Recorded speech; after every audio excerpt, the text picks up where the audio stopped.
ఉగ్రవాదం కంటే ప్రాంతీయవాదం హానికరమని జనసేన అధినేత పవన్ కళ్యాణ్ అన్నారు. ఇలాంటి వాటిపై కేంద్ర ప్రభుత్వం దృష్టి సారించాలన్నారు. తమిళనాడులో హిందీ గో బ్యాక్, హైదరాబాద్లో Marwadi go back, north Indians go back అని మాట్లాడుతున్నారని అన్నారు. తెలంగాణ యాస భాషలో హిందుస్థానీ ఉంటుందని, అలాంటి తెలంగాణలో హిందీ ఉండొద్దని మాట్లాడితే భావాలు ఎటువైపు వెళ్తున్నాయని ప్రశ్నించారు. ఇవి దేశాన్ని విచ్ఛిన్నం చేసే భావాలు కావా అని అన్నారు. నాకు ఈ మధ్యన వస్తావంటే నువ్వు హైదరాబాద్ లోకి ఎలా అడుగు పెడతావు, నీకు హైదరాబాద్ లో ఏం పని, మీరెవరైనా నన్ను బెదిరించడానికి? బెదిరించే వాళ్ళ మీ అయ్యే జాగీరా తెలంగాణ?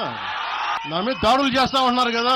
నాకు తెలంగాణలో బెదిరింపుల కంటే కూడా ఆంధ్రాలో బెదిరింపులు ఎక్కువ. నాకు తెలంగాణలో ఇంకా రానివ్వు అంటారు నన్ను, ఆంధ్రాలో అయితే తల తీసేయనంటారు కోనసీమలో కొంతమంది. ఓడిపోయినప్పుడు 2019లో ఓడిపోయినప్పుడు మన తెలంగాణ నాయకులు ఒకటే చెప్పారు, అన్నా మా తెలంగాణలో ఉంటే నీకు పరిస్థితి రానిచ్చేవాళ్ళం కాదని చెప్పి. నాకు నిజంగా తెలంగాణ అద్భుతంగా ఉండాలి, యువతకు అద్భుతమైన అవకాశాలు రావాలని కోరుకుంటాను తప్ప నాకు ఇక్కడ కొత్తగా బావుకునేది లేదు, ఏమీ లేదు. బెదిరించే వాళ్ళందరికీ ఒకటే చెప్తున్నాయి. నా ఇంటి ముందు ఎందుకు పెట్టారంటే ఎవరన్నా దాడి చేయాలంటే సంతోషంగా ఇదే నా ఇంటి అడ్రస్, అది మీకు తెలియదు. నాకు అలాంటి భయాలు లేవు. నాకు బాన్చన్ సారు కాలు మొక్తా అనే ఉద్దేశం ఉంటే పార్టీ ఎందుకు పెడతామా? అంత భయపడే వాళ్ళంతా పార్టీ పెడతామా? మీ ఇష్టానికి మాట్లాడితే మేము భయపడాలా? 12 సంవత్సరాలు తెలంగాణ వచ్చిన తర్వాత ఇంకా తెలంగాణలో ఉపాధి లేకపోయినా ఏమి లేకపోయినా దానికి ఆంధ్రుడే కారణం, దానికి పవన్ కళ్యాణే కారణం.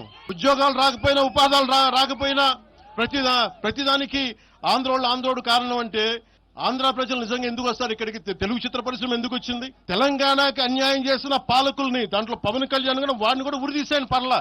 నాకు తెలంగాణ అంటే పడదు, నాకు వీళ్ళంటే పడదు, వాళ్ళంటే పడదు. ఇన్ని సంవత్సరాలు 12 years కూర్చోబెట్టడం మేము ఒక చెరువుని కబ్జా చేసామంట.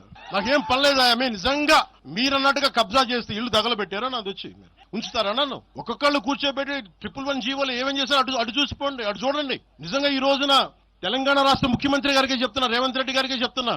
ఆయనంటే నాకు ఇష్టం, ఆయనంటే గౌరవం నాకు. కానీ వారికే నేను చెప్తా ఉన్నా, తెలంగాణ ప్రభుత్వానికే చెప్తున్నా, పవన్ కళ్యాణ్ గనక ఆ చెరువుని మీరు ఒక చెరువును ఆక్యుపై చేసుకున్నాడంటే సంతోషంగా చెప్తున్నా, ఈ రోజున తెలంగాణ ప్రభుత్వానికి రాసి ఇచ్చేస్తున్నారు. బండెనక బండి కట్టి 16 బండ్లు కట్టి ఏ బండిలో పోతాం నైజాం సర్కార్ ఓడా అంటే అది ఈ రోజు మాకు వచ్చిన ప్రేమ కాదు. మాకు అది నా చిన్నప్పుడు చెప్పాను ఆ మాట. తర్వాత ఫస్ట్ మీటింగ్ లో చెప్పా, గద్దర్ గారు బతికున్నప్పుడు మీరందరూ ఏమయ్యారా? మీరందరూ గద్దరన్న బతికున్నప్పుడు మీరందరూ ఎక్కడున్నారు? గద్దరన్న వెన్నులో బుల్లెట్లు దిగితే గద్దరన్న నా దగ్గరికి వచ్చాడు.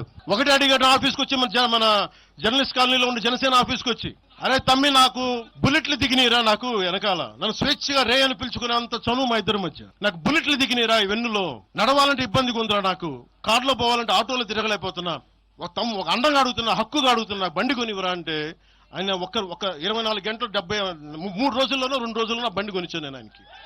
ఇప్పుడు ఎందుకు చెప్తున్నానంటే ఆ రోజు నేను చెప్పుండొచ్చు, నేను చెప్పట్లా. మీకేం తెలుసు గద్దర్ గారి గురించి? మీకేం తెలుసు? మీరేం మాట్లాడతారు గద్దర్ గారి గురించి? బతికున్నప్పుడు ఆయనకి ఏం చేశారు? మీరందరూ బతికున్నప్పుడు మీరేం చేశారు ఆయనకి? మీరు పర్మిషన్ ఇవి కూడా ఇవ్వాలా? మీరు ఒక్కళ్ళు మాట్లాడలా? జనసేన మటుకు తెలంగాణలో అడుగు పెట్టకూడదంటే మేము ఏం కోరుకున్నాం? జనసేనలో మేము తెలంగాణలో ఏం కోరుకుంటాం? పవన్ కళ్యాణ్ ముఖ్యమంత్రి అవుతాడు ఇక్కడ, ఆంధ్రాలోనే దిక్కు లేదు, పవన్ కళ్యాణ్ ఇక్కడే ముఖ్యమంత్రి అవుతాడు. కానీ దేనికి భయం అంటే చైతన్యవంతులను చేస్తామన్న భయం, అదొక్కటే భయం. సమస్యల మీద తిప్పి కొడితే ఎంత? 4 కోట్ల జనాభా ఉన్న, దాదాపు 4 కోట్ల జనాభా ఉన్న తెలంగాణలో జనసేన తిప్పి కొడితే 1,00,000 మంది పైన కూడా లేరు. 2,000 మంది జన సైనికులతోటి, సాధకులతోటి మేము సభ పెట్టుకుందామంటే మీరు దీనికి పర్మిషన్ ఇవ్వకపోతే మేము ఏం చేస్తాం? మేము దుర్మార్గాలు చేస్తామా?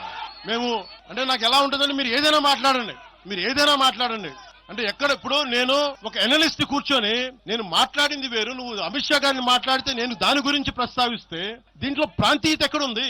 దీంట్లో తెలంగాణ నేను ఎప్పుడు అవమానం చేశాను? దీంట్లో కులాలు ఎక్కడ వచ్చినాయి? మీరు తీసుకొచ్చి మీరు తిడతా ఉంటే అంటే నాకు ఒక హక్కు కూడా లేదా? మీ ఇష్టానికి మీరు మాట్లాడితే మేము కనీసం నొచ్చుకునే అభిప్రాయం కూడా మేము చెప్పకూడదా? బాధ కూడా పడకూడదా? అంటే మేము కూర్చోబెట్టి బాన్సం ద్వారా అలాగే ద్వారా మీరు ఎలాంటి భరించాలా? మేము పీకలు పోయినా పర్లేదు.